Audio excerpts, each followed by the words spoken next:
All right, let's go live.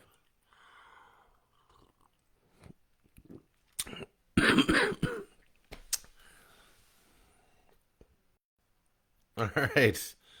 Are we live again? What's going on? Hello, test, test, test. Here we are. Here we are. Yes, we're back being live again. So, sorry about that, folks. I don't know what happened. I moved a location because Steph is having a visit with her daughter. And so I moved it in here so they could have their conversations. And for some reason, everything just went wonky on this thing. So let's hope this works. So you are again. We're here, b.hive Productions, Horror Humpdays. We're on episode 13, and we are reading from one of the last stories from Midnight Snacks. This story, The Last Stronghold, is actually the inspiration for Zechariah 14:12, humanity's last stand, and this is what got turned into a novel. I wasn't going to read it to you, but I read through it the other night, and I thought, oh, you know what? This is kind of this is a little different than the novel that I read you. So so there you go. And I'm just going to do a quick check here, make sure.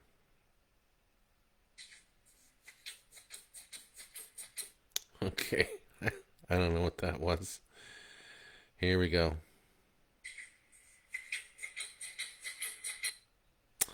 All right, yeah. So okay, so we're live. We're definitely live. I got one viewer supposedly. So anyhow, yes, this is a short story that inspired the novel, my first novel, and it's a kind of a long, lengthy one. So usually I have like a little something. Hey, what's up, Jimmy? And there's everybody. Shannon's here. Kevin came over. Yeah, here we are. So anyhow, yeah, this is kind of a lengthy one. I usually do a little side piece with a side piece. I usually do a side piece with every story. Tonight's is a little lengthy, so we're gonna skip that because I do have some news for you guys with my new novel coming out, Thin Spots. So yeah, so let's just jump into it, shall we? All right. And thanks, guys, for being so patient with my technological skills. Side piece, yeah, right? Don't say that too loud. All right, here we go. And cheers. I gotta get used to my surroundings. The Last Stronghold. And hopefully, here there's Bobby. Hopefully Chuck brings the Badgers this time, because we're gonna probably need them. The lights beamed through the trees of some forgotten grove. Len and his two daughters were on high alert. They had made it for 9 hours through the town of Fairmont, and now squatted anxiously in a grove just 135 feet north of the Martin County Fairgrounds. "I'm tired, Daddy," Coral whispered to him. "When are we going to rest?" "Soon, honey," he said, stroking her sweaty hair. "Do you see the fairgrounds over there?" She pulled back the branches of the birch tree they were crouched by. There ahead of them stood the high fence of the fairgrounds. High field lights lit up the area. She remembered going here every August with her family, and now it was being patrolled by National Guardsmen and civilians with shotguns. "Yes, I see it," she answered in a melancholy voice that broke Len's heart. "Is that where we're going?" "We're gonna try," he answered, scanning the surrounding area. "Is Mom gonna be there?" Lee, the oldest, asked. "I don't know, honey. I hope so. What if she's not? Lee's voice started to crack. We can worry about that when we get there, honey. Right now, we need to work on getting in there, okay? Daddy, Coral said out loud. There's one! Shh! Len put his dirty hand over her mouth. They'll hear us. A wobbly figure came from the shadows and into the light of the field lights, walking with some purpose, slowly limping its way towards the fence. It was hard to get a clear view of it from this far back, but they knew what it was. Just then, gunfire erupted from one of the guardsmen, and with efficient accuracy, the figure's head exploded after only 2 shots, and it fell to the ground. Got it! The shooter hollered to his cohorts. Len shielded both his daughter's eyes from the scene. They shuddered at the sound of gunfire. Are they done, Daddy? Lee asked. I think so, kiddo. He looked off to where the figure came from to see if any others came. Okay, kids. He uncovered their eyes. It's time. They broke cover and ran into what used to be the grass parking lot. It was covered with mud from the previous rains. Some of the guardsmen shouted at them as they trudged towards the gate. Don't shoot! Don't shoot! Len shouted. Get down! Get down! The guardsmen were shouting. Len looked behind him, and off to the left came 3 of them. One was female, and the other 2 were male. Half rotted and running impossibly on deteriorating sinews, their eyes blank like all the rest, and mouths caked with dried blood from their former feasts. Oh, God. Len pushed his daughters to move faster. His foot got stuck in a mud puddle, and he went down. His daughters stopped and looked back at him. Daddy! They screamed in unison. Lee tried to run back to him. Keep going! He yelled at them. Get to the fence! They stood in horror as the 3 figures came shambling rapidly towards them. Len got back up on his feet, covered in mud and grass. Go, goddammit! He yelled at them. Daddy! They yelled just as a female had closed in on him and knocked him down. The stink was horrendous, pungent with decay, her breath of sour meat and her skin rubbing against his own, dry and leathery, where he could sense the dead flesh under it, like a fish trying to wriggle from beneath her. Her teeth kept snapping at his skin. Oh, God, oh, God, oh, God! He yelled at the top of his lungs, trying to stave off those murderous, hungry teeth shown through ragged lips. The other 2 males came at him as well. He could hear their moans of newfound food. When shots rang out in the night air, something was hit, and he was hoping it wasn't one of his daughters as they screamed. Another shot in the shoulder of the female atop him blew apart, and her arm came off. Maggots spilled into his face as he groaned in repulsion. Another shot over the sound of his daughter's screams again. This one struck the center of the female's head, and her dead eyes rolled up into her skull, and she fell forward onto him. He gagged with the smell. He shifted onto his stomach as the female slid off to his side. He crawled hurriedly onto his feet.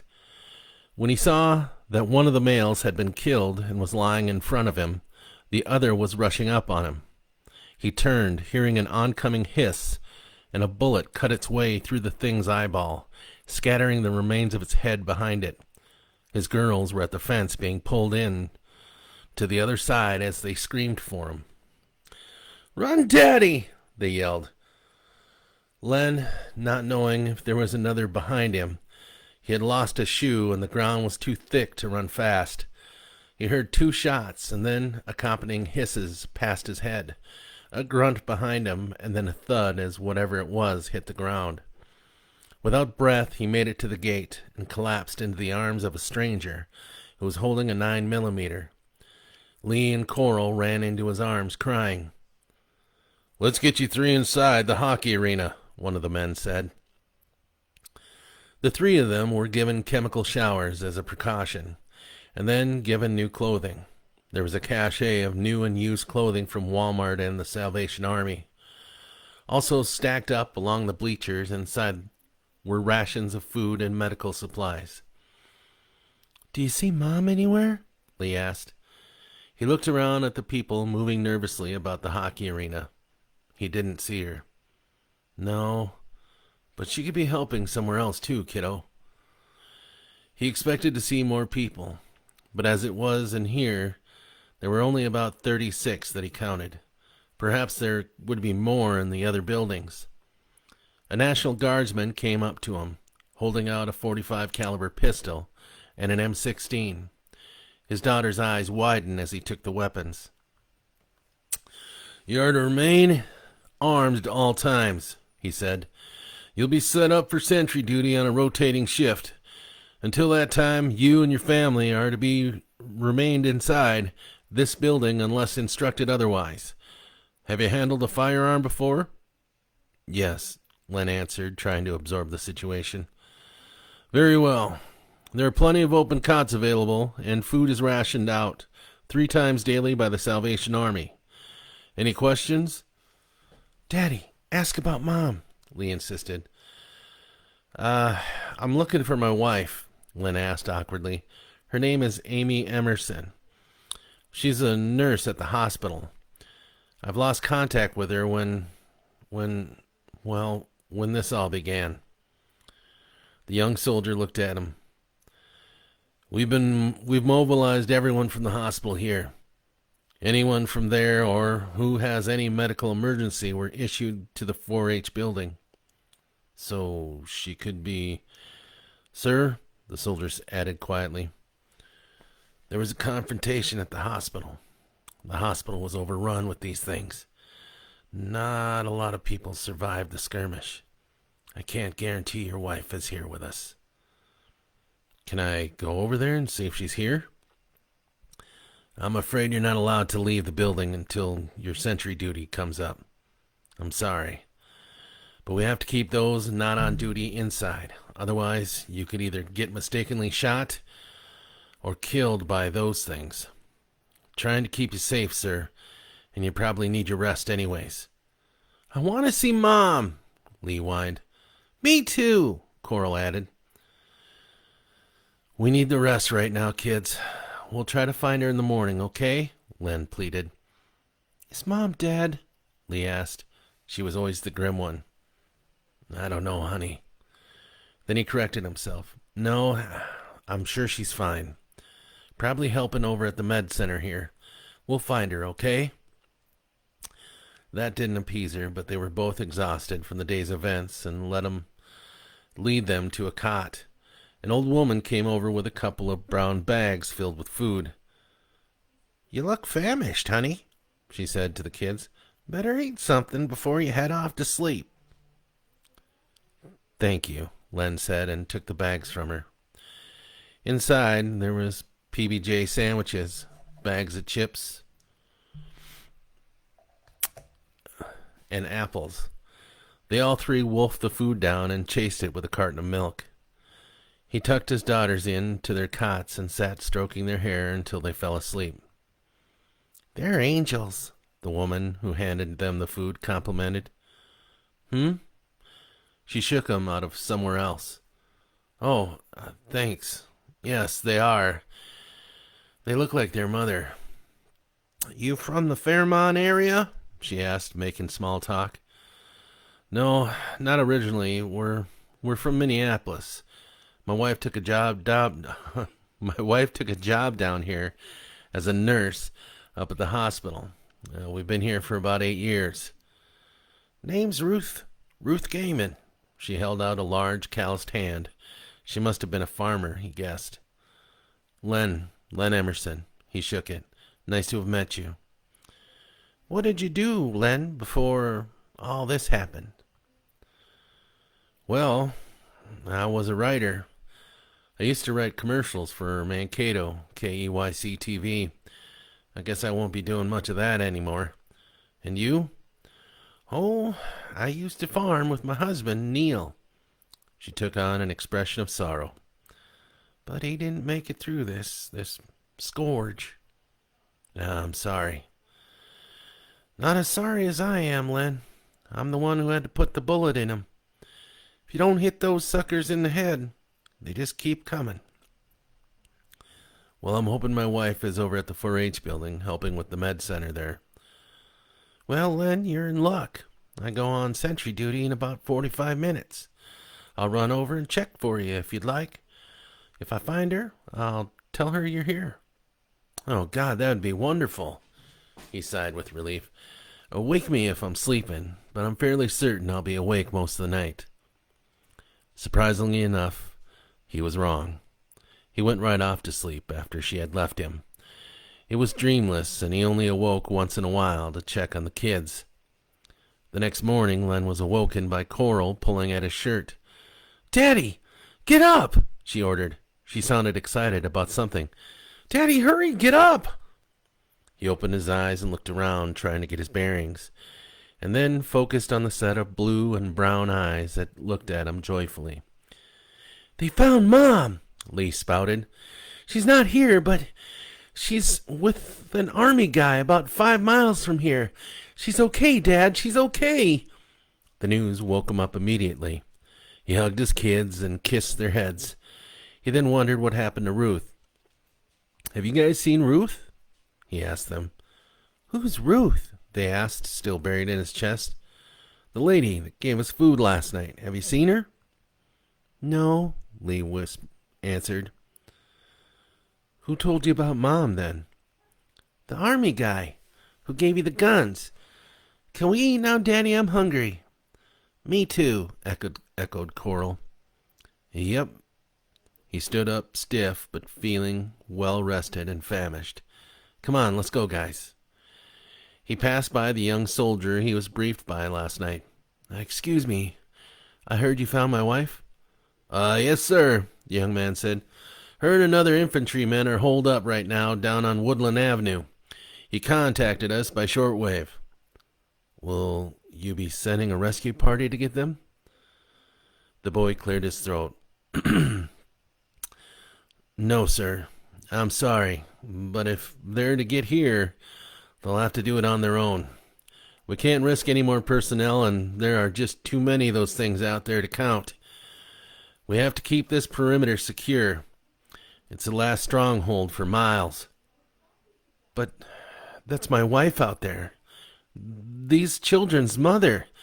How can we just sit here while there's survivors out there?" "I understand, sir. I truly do, but I'm afraid those are orders. She's in good hands, Mr. Emerson. Ronnie was in Afghanistan with me. He's a good soldier." Len wanted to take off to find her, but he knew he couldn't bring his girls with, nor leave them behind. He'd have to figure something else out. Do you know where Ruth Gaiman is?" he asked the soldier. "She was on sentry duty last night about 2:30 a.m. "Dead, sir." The boy looked down. "Dead? How can she be dead? I just talked to her last night." "We had a breach last night on the east perimeter. She was overtaken by about 4 of those things. By the time we dispatched them, she was far too gone to save." "Oh, my God," he gasped, suddenly losing his appetite. The kids ate their share of scrambled eggs and hash browns. He only played with his own food with thoughts of Amy in his head. He wanted to figure out a way to get her out here without putting the kids in danger. Another group of about 4 kids came over to their bleacher and asked if Coral and Lee wanted to play. Len nodded at them, and they went off reluctantly to play. He threw out their garbage into the trash can and walked over to the soldier he was talking to before. Is there any way I could talk to my wife?" he asked hopefully. The young soldier looked around and then said, "Sure, come with me." He walked him back to what used to be the Ice Skate rental office. It was now set up as a command center for the hockey arena. A few soldiers sat in front of the computer screens and ham radio equipment. "This is Len Emerson," the soldier announced. "His wife is with Ronnie down on Woodland Avenue. Have we heard anything from them recently?" One of the soldiers took off his headset. "Yeah, I just spoke with him about 10 minutes ago." Can I talk to her?" Len asked. "Sure. soldier said, and stood up, offering him his headset.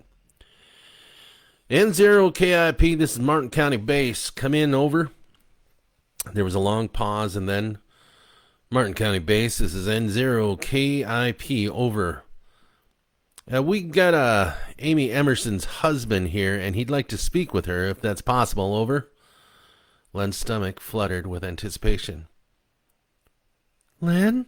It was her voice, and he immediately grabbed the mic. Amy!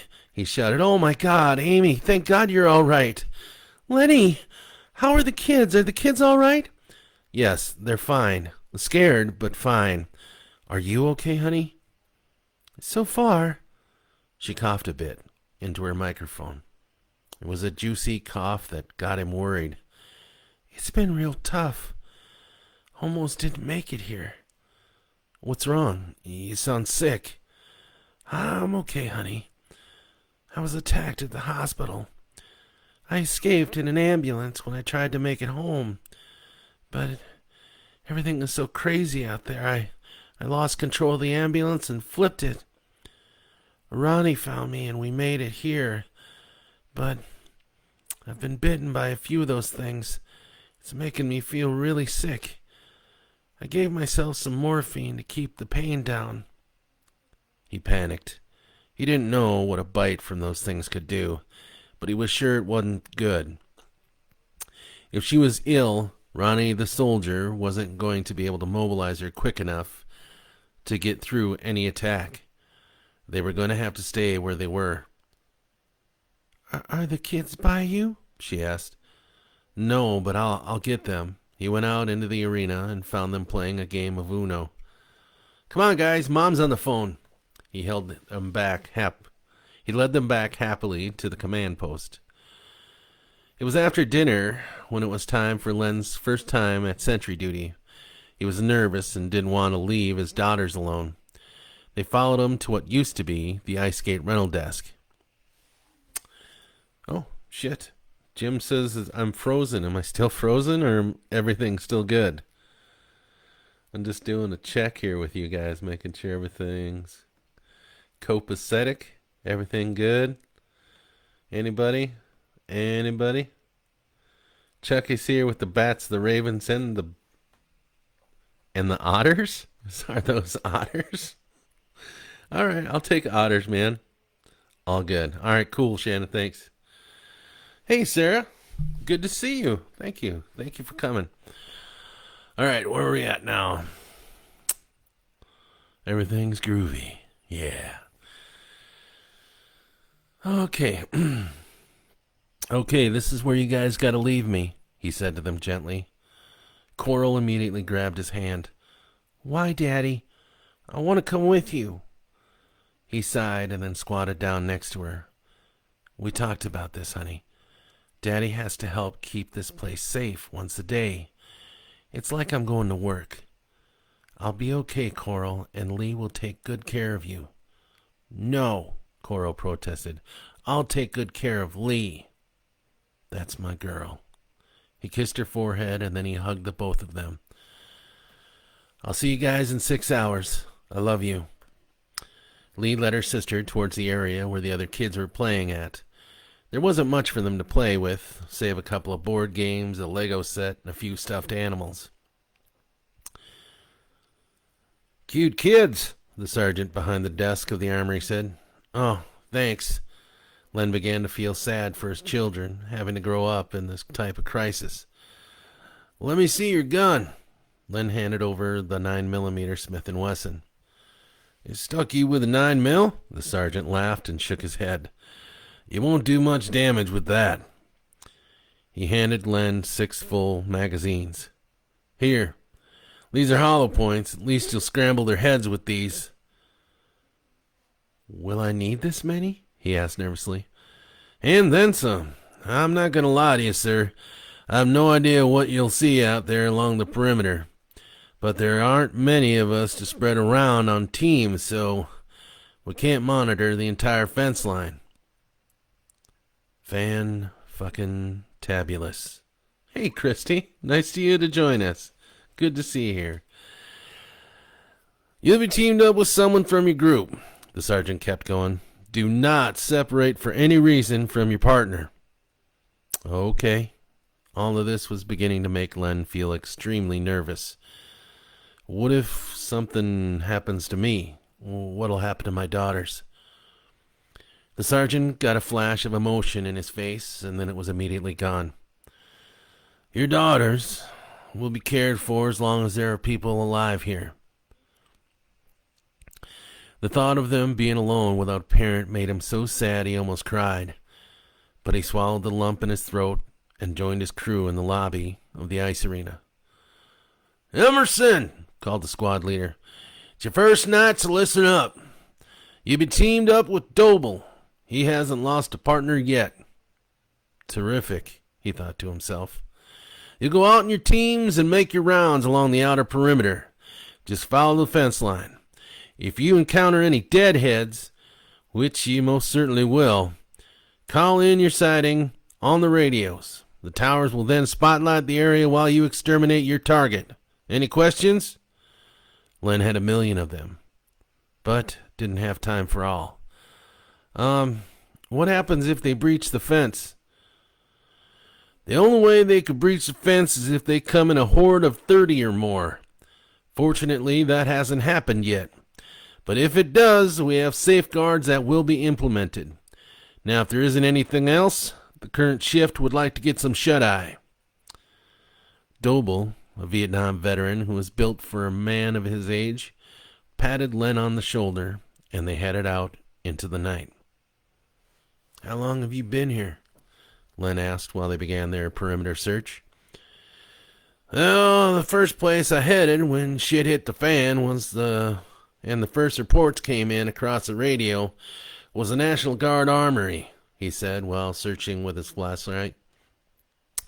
It was then decided that we couldn't hold that very long, so when the hordes began moving south from Mankato and New Ulm, well, we packed everything up we could and moved the operation here. So, you've been here about 3 weeks? Doble nodded. I helped drive those 2 tanks in here. Len looked over at the space between the ice arena and the 4-H building. There sat 2 M1 Abrams tanks. The 4-H building, Doble steered them towards the makeshift hospital, is our hospital. We've got 2 medics, an LPN, and 2 RNs working around the clock. We do a welfare check to make sure none of the wounded is changed. And if they are, Len asked, come on in, I'll show you. There were 28 beds lined all along the rows which used to be used for the 4-H club exhibits. They were grouped in a triage. The most severe were cordoned off with a 9-foot chain-link fence that was bolted at the gate. These were the ones that had been bitten. All of them were strapped to their beds. How are things going? Doble asked the RN, who was checking the dressing on one of the patients, who had a nasty wound from a car accident. We've got 2 that are just about to turn, the red-headed nurse said with exhaustion. She looked as if she may have been pretty once, but now with lack of sleep and stress, she was a shadow of her former self. Bed 2 and 6. Let's go, Emerson, he beckoned. We've got work to do. He unbolted the gate and closed it behind them, bolting it from the inside. They walked up to bed 2 first. A blonde woman laid there with a large chunk bitten out of her hip and upper arm. Her skin was turning a blue-gray color, the color of the deadheads. She was starting to screech and foam at the mouth with a thick, black froth. You see that black? He asked. Len nodded, trying to keep his lunch down. That's the virus. Turns your blood black. The scientists think the virus actually tries to convert its host into itself, which I guess, in essence, it's succeeding. The woman's eyes are pitch black like 2 obsidian orbs, and she stares at them like an insect, pulling on her restraints and growling at them. You want to take the first shot? Doble asked. Len just shook his head. As quick as Len shook his head, Doble had already put 3 holes in her head. Her skull exploded and left a black, gooey mess on the pillow and curtains behind her. Jesus, Len gasped under his breath. I'll let you do bed 6, Emerson. They turned, and it was a 13-year-old boy, and he was crying, still holding on tightly to the last of his humanity. Oh, God. Oh, my God, this hurts, he howled. I don't want to die. Mister, please, I don't want to die. Len sat there and stared at the boy with pity and uncertainty. Take aim, Len, Doble shouted. I just can't, he said, shook up. Please. Oh, God. Oh, God, it's inside me. I can feel it inside. Ah! Len lifted his 9 and put the boy's face in his sight. Don't think about it, Emerson. Just pull it. In the head. 3 shots, like his partner, and the top of the boy's head was ruined as he plopped down into the bed. They left in silence, passing a couple volunteer orderlies who would gather the bodies and incinerate them. When they got outside, Len leaned forward and threw up, feeling a bit embarrassed. Don't worry about it, son, Doble said like a father. Happens on the first kill. Those things do not die quietly. Len wiped his mouth. Why do we wait until they turn? If they're doomed already, why not, I don't know, euthanize them? Just because the world's gone to shit doesn't mean we've lost some of our humanity. We're always hoping we can turn it around. We can't right now, but we want the patients to be able to live out their time until the very last. Just then, a call came across on the radio. Got 7 of them on the southeast. Len looked up, almost scared. What do we keep on our perimeter check. They'll have extra help to secure that area. As they walked towards the racetrack area, another call came across. 12 deadheads coming up from the northwest. That's like 19 of them, Len said. Shouldn't there be some sort of security measure falling into place right about now? I've got 6 coming in from the woods, came another report over the radio. Yellow alert, called out Base. Yellow alert, secure current sectors and implement picket fence. The hell is picket fence? Len asked. See the Humvee over there with the large gun on the back? Doble pointed. Yeah. There were 5 of them parked under the trees of what used to be the food court. I need you to get behind the wheel of one of them and drive us along the perimeter. Len got in and started it up. Doble was on the back, manning the giant gun attached to a swivel. He thought about his daughters, who were probably really scared right now with the yellow alert announcement. They pulled up along the fence line, and sure enough, there were several deadheads shambling towards the compound. Doble opened fire on them, and Len watched them being mowed down in a spray of black. When the area was cleared, they moved up the fence line to where the last call came through. That team already had their Humvee ready and firing. There must have been almost 20 of them, easily mowed down by the 2 large guns firing in rapid succession of each other. Len began to feel relaxed, and actually it felt silly for worrying so much. This compound was efficient and safe. Jesus, he heard Doble saying to himself. There are more of them. Len's heart leapt into his throat as he looked through a pair of binoculars at the field. Another horde of deadheads were making their way towards them.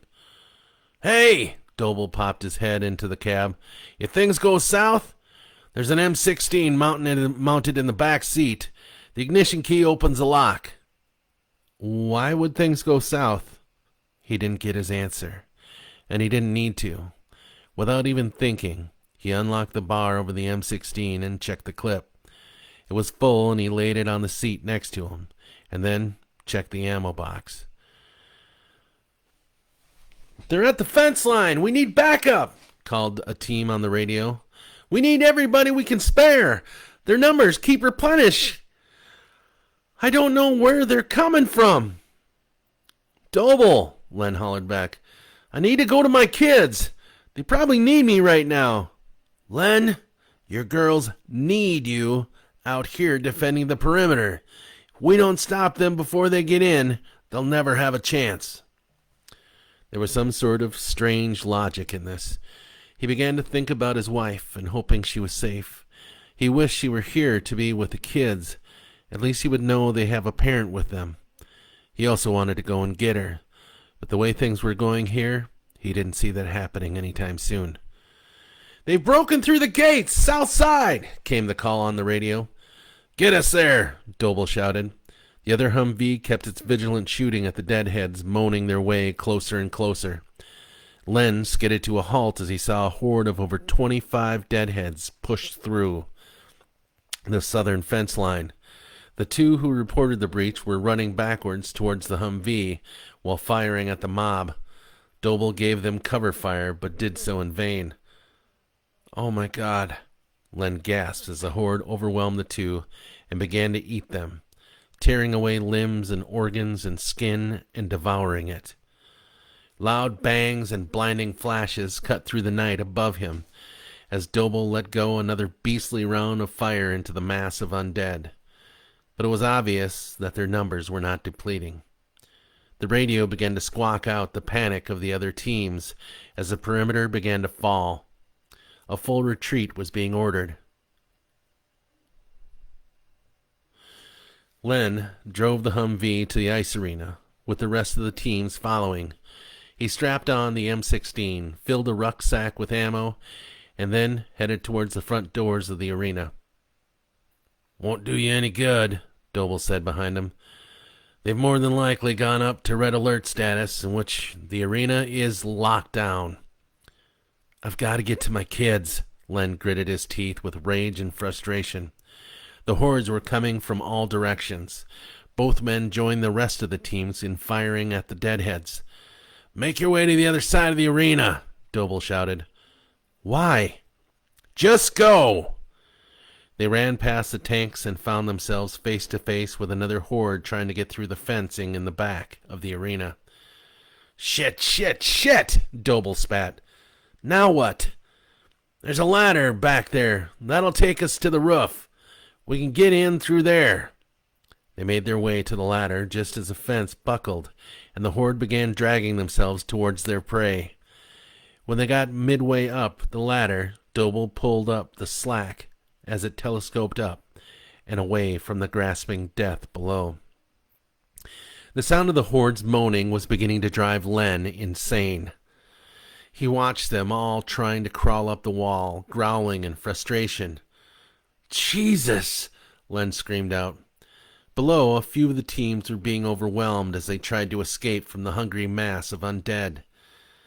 "Let's give 'em a fighting chance," Doble shouted as they both kneeled down and began firing at the deadheads. Black and red gore spattered in the air, men and women trying to reach some sort of shelter before they were overcome and devoured by the rabid mass of what was once human. "They're getting into the hospital," Len yelled, picking off a few before they got to the hospital doors. Some of the search team were able to get inside the metal gate, barring the outside from getting inside, but there was too many of them, and the gate eventually crashed in. There was an extra set of metal doors behind the broken gate, but both Len and Doble knew that they didn't make it to those doors in time. Even over the growling and moaning below, they could hear the screams of the captured. The hospital had been breached, and all those within were food. Len's heart sank again. If they could get into the hospital that easily, what's to stop them from getting into the ice arena? Doble was picking off a few deadheads who were trying to eat a couple of guys who made it back into their Humvee when he realized that Len had left. "Jesus on a crutch," he spat, looking over his shoulder for his partner. Len had opened the access panel and began his descent down the ladder. Despite the lockdown status, there was only armed guards at the entrances, but the children and the others were now nowhere to be found. "Lee!" he shouted at the top of his lungs. He heard the click of an automatic weaponry being cocked and pointed in his direction. "Coral!" Everyone jumped as the moans and the pounding began on the outer doors. There were 2 large garage doors on either side of the building, made of insulated steel. The crowd of deadheads hammered at the huge doors, echoing across the arena. Len landed on a catwalk that went from the digital scoreboard to the announcer's deck on the south side. He scrambled his way down the long stairway to the first guard he came to. "The kids! Where are the kids?" he asked desperately. "In the shelter below, sir," the young man said. "They'll be safe, but we need you to help us safeguard the arena." "Where's the shelter at?" "I assure you, sir, they're in good hands." "I'm sure they are, but I want them to know that I'm okay." He pushed past the guard and went into the lobby area. Reinforced glass stood between him and the ravenous horde outside. The metal doors were chained shut. "Coral! Lee!" He stood still, trying to hear them answer through the moaning and the thumping from outside. "Daddy!" came a familiar voice from the area of the restrooms. It was Lee. "Lee?" He ran towards the sound of her voice. There were 2 guards in front of the women's locker rooms. They looked scared and were white-knuckling their M16s. "Stand aside," he ordered the 2 guards. "I need to get to my kids." "Sorry, sir," they said apologetically. "We cannot let anyone through this area, living or dead." "My kids are in there." "I'm sorry, sir." Len moved forward, and the youngest one swung the butt of his assault rifle into his jaw. He immediately saw stars and blacked out. "Daddy!" Lee's cry brought him out of his daze. "Let me in there!" he yelled, aiming his 9mm at the soldier's head. "If you don't lower your gun, we'll be forced to shoot you down." He lowered his weapon. "Let him in," Doble ordered from behind him. "But, sir," the soldier asked, confused. "God damn it, man, let the man in there with his kids." The soldiers parted and unlocked the locker room door and let Len pass them. Coral and Lee were both near the locker room entrance and ran into him, weeping and scared. Len could feel them both trembling. "It's okay, girls," he tried to calm them, but he could feel his heartbeat hammering into their own little chests. "Len!" Doble called from the doorway and motioned him to come closer. "I can't promise how this is going to turn out. But listen here. There's an access panel through the vents. It'll take you out to one of the vehicles if you need to get out of here." Len looked at him in the eye, and Doble gave him a nod and closed the locker room door, and he heard it bolt closed. The room was filled with about 13 kids and 5 other adults. There was a pile of food and weapons in the showers. The horde outside could be heard pounding the doors around the outside of the building, their moans a maniacal, hungry chorus, driving some of the inside survivors insane. Just then, a loud crash echoed through the locker room. Len knew it was one of the garage doors, and they had all heard automatic weapons and screaming cut through the air. The locker room fell silent except for the weeping of the young. "Dad," Coral whispered. "Yeah, honey," Len answered, listening to the noise outside. "What's gonna happen?" "I don't know." The groans of the deadheads were getting louder. He could hear Doble shouting orders to the remainder of the soldiers just outside. "Come on, hold your positions!" Screams of young men, screams of older men, gunfire, ripping noises, blood spattering. "Len, if you can hear me," Doble shouted from the other side of the door, "don't open this door. You need to get your girls and get out now." "Daddy?" Lee squeaked from his chest. "Shh," he hushed. "Jensen!" Doble cried out. "Get back here! Oh my God, Jensen, no!" After that, he heard a machine gun empty its magazine. He was sure it was Doble's. That fact was verified when he heard his friend's screams as he was overpowered. "Come on, girls." Len grabbed his girls and headed to the showers. He stuffed as much food as he could into his backpack and strapped an AK-47 on Lee and 2 revolvers into Coral's knapsack. He strapped a bayonet knife onto his calf and found ammo for his M16 and took that. He pulled off the access panel to the venting in the shower room. "What are you doing?" confronted a mother coming into the showers. "I'm getting out of here," Len said, hoisting Coral up first. "And you'd be wise to do the same." "We're safer here," she scowled. "You cannot bring those poor kids out into that." "We have a better chance out there. In here, we're just sitting ducks." "Harold!" she shouted into the locker room. "Harold, come here, quick!" A big, middle-aged man came into the shower room with murder in his eyes. He looked like he may have been a farmer back when life was normal. Carhartts on with muddy work boots. A bobcat hat sat atop his close-shaven head. "He's taken our weapons and food, and taken his kids out there with those things!" She had to shout now. The deadhead's mad growling was louder. Harold grabbed Len with his large, calloused meat hooks and threw him down to the ground, and then he grabbed Lee. "Daddy!" she screamed. "Get your hands off my daughter, you son of a bitch!" Len grabbed Harold around the neck, but the woman reached behind him and clawed his cheek open on both sides of his face. Harold dropped Lee and laid a haymaker between Len's eyes, and stars blossomed in his vision. "Daddy!" both girls screamed. The other people were beginning to crowd the shower. Lee bit into Harold's forearm, and he threw her to the ground. "Lee!" Coral began to cry again, even though it seemed she had no tears left in her. Len tried to pull himself up by one of the shower knobs.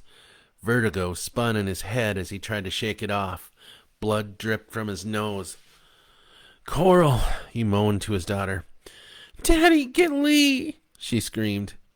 He picked up Lee and began to lift her up to the vent when Harold grabbed him again. He spun around and punched Harold as hard as he could, but Harold only stared back at him with an empty stare in his eyes. "Ah, shit," he thought, bracing himself. "This is gonna hurt."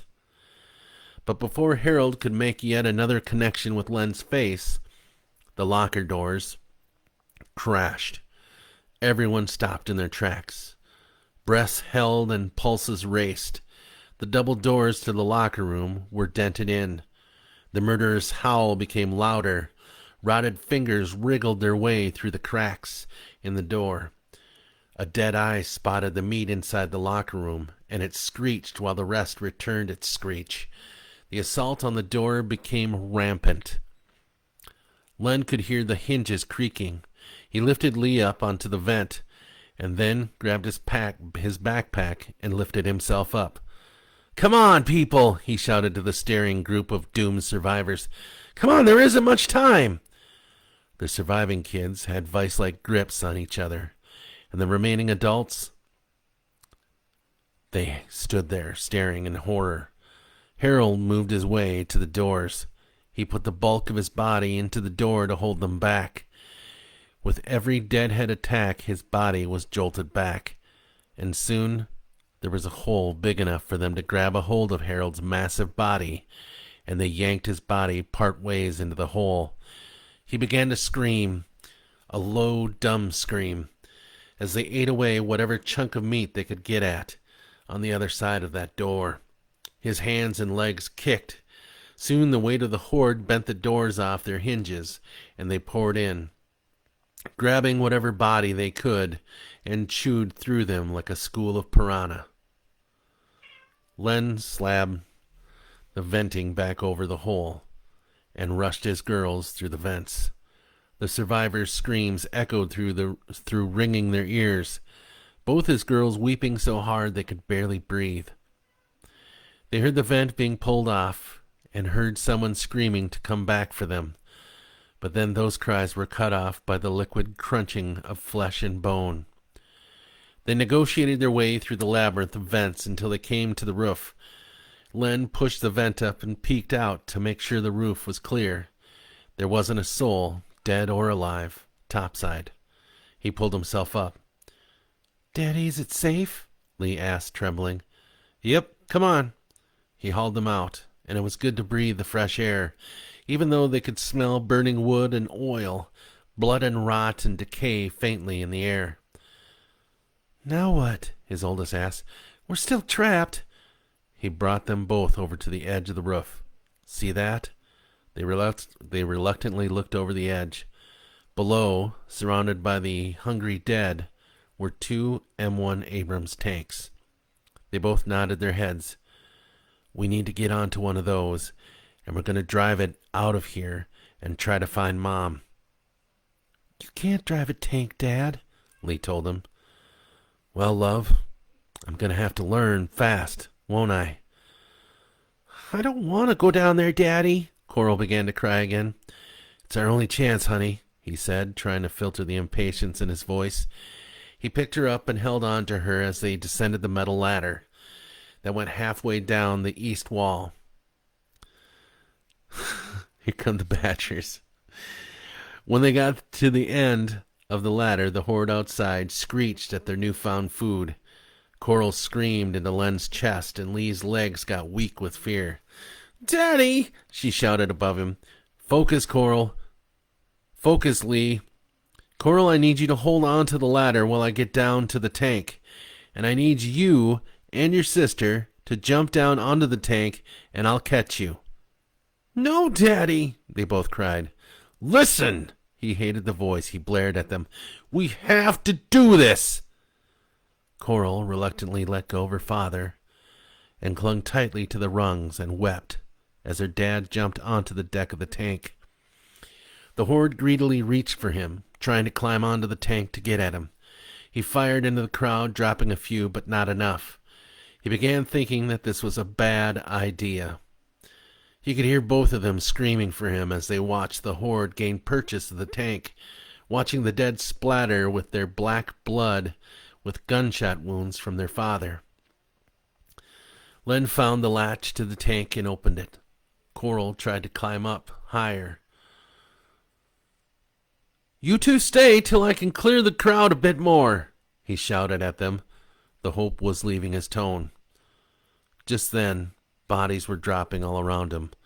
He looked up on the roof of the 4-H building, and there were two soldiers clearing the way around the tank. He waved towards them and then thanked them over the radio. "Every kids get higher on the ladder, and you get into the tank," the soldier answered back. "We're going to throw some cocktails down to give you guys some time to get in." "Get up higher," he shouted to his girls. "Those soldiers are going to help us." "Don't leave us, Dad," Lee shouted back. "I'm not leaving. Just get up higher. I'll be right back out." They climbed up higher, and after dishing out a few headshots to the deadheads, he jumped inside the tank. "Fire in the hole!" they shouted through the radio. Len heard the glass bottles shatter, and the gasoline gushed heat and light around the tank. The girls screamed and then shouted for him. "All clear!" the soldier shouted. "Get the hell out of here!" "What about you guys?" he reported back to them. "We'll be fine. Get yourself out." He emerged from the tank, bringing new hope to his daughters' faces. "Come on, girls." He held out his arms to them. "I need you to close your eyes and jump." They leapt one by one into his arms, and he immediately tossed them into the porthole atop the tank. He looked up and saluted the soldiers above, and then jumped in himself. He turned the ignition, waited for the glow plug to go out, and then started the tank. It growled alive. The fuel tank was full. He slid the lookout port open and began pulling and yanking levers and knobs to figure out how it operated. When he was comfortable, he put the tank into gear and moved clumsily forward, crushing the bodies of several deadheads. He plowed his way straight forward, crushing small shelters and a few golf carts and zombies. The tank pulled its way through the fence and onto the dirt racetrack. He aimed the tank in the direction of Woodland Avenue. "Dad," Lee whispered. "Yes, honey," he answered solemnly. "Will we find Mom?" "Will we?" his mind asked. "Who's to say?" he answered realistically. It was a different world now. The happy endings of fairy tales were once upon a time. He couldn't tell the little white lies that adults tell their children anymore. Not after everything that they've witnessed. If they get the chance to grow up, maybe find someone in all this chaos, maybe have children after the ashes of this world, maybe then they'll have a chance to relive the dreams of a childhood again. And that, my friends, is the end of The Last Stronghold. So, next week on Horror Hump Day, it's probably going to be a short one. I think that's all I got left for midnight snacks. It'll be a short one because I think next week is Halloween. And what that means is we're going to be doing the Halloween flash short story that you folks are having me write you. And I'll be reading that to you on Halloween night. If you haven't been following, I've been sending out prompts once a week for you guys to vote. And so far, it's about a haunted dollhouse that takes on the characteristics of its owner's home with dire consequences. And I haven't counted the votes yet on Kevin's not going to sleep tonight. No, he's not. So, yeah, so it's going to be about a haunted dollhouse. And it's going to be probably purchased from an antique store, I believe, is what the votes turned out to be. Yeah, so yeah, that story will be written within a matter of 2 days and will be read live here. We'll do a live Halloween special here at the b.hive. We'll read that. Also happening on Halloween is the release of my new short horror anthology book that's coming out, Thin Spots. It's available for pre-order on Kindle right now. You can pre-order it. Otherwise, both of them will be live on October 31st. And eventually we'll get up to reading it online here. So I have read you guys the one story of it. I think it was The Pale Ones I read to you. So yeah. So eventually we'll get to that. Hey Todd, how you doing? It's good. It's good to see you, buddy. I'm glad you made it. So yeah, that's going on. You got the book. You got the Halloween story. I'm trying to think.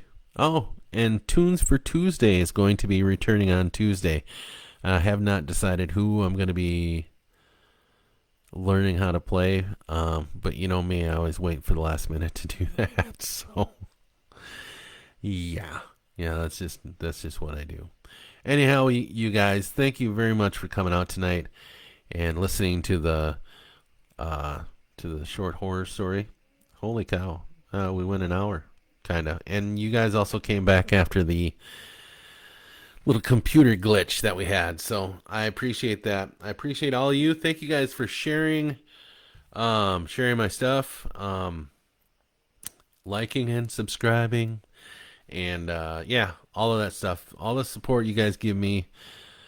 I would probably not be doing this otherwise, so I really appreciate it.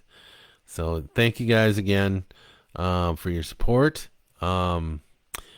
If you are in Winthrop, my books are in the library, and I actually got stopped by one of the neighbors, and they said they read my book Pavor Nocturnus that they rented from the library, and they thoroughly enjoyed it. So that is always cool to hear. Gives me the feelies. So yeah. All right, I'm gonna call her a night, you guys, and I appreciate all of you. I appreciate all of you very much. For those of you that want a signed copy of the book, that will be coming shortly after their release. So I'll keep you guys updated on that as well. So we will see you on Sunday for Coffee with Friends, and then Tuesday with Tunes on Tuesday, the return of that, and then Wednesday, Horror Hump Days.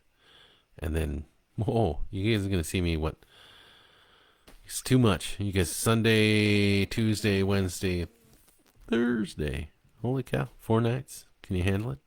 All right. Thank you guys. Kevin, you have a good night as well, man. I hope I hope the story didn't keep you up too late tonight. So, all right. Love you guys. Mwah. Peace and a bottle of hair grease. Amen. Amen.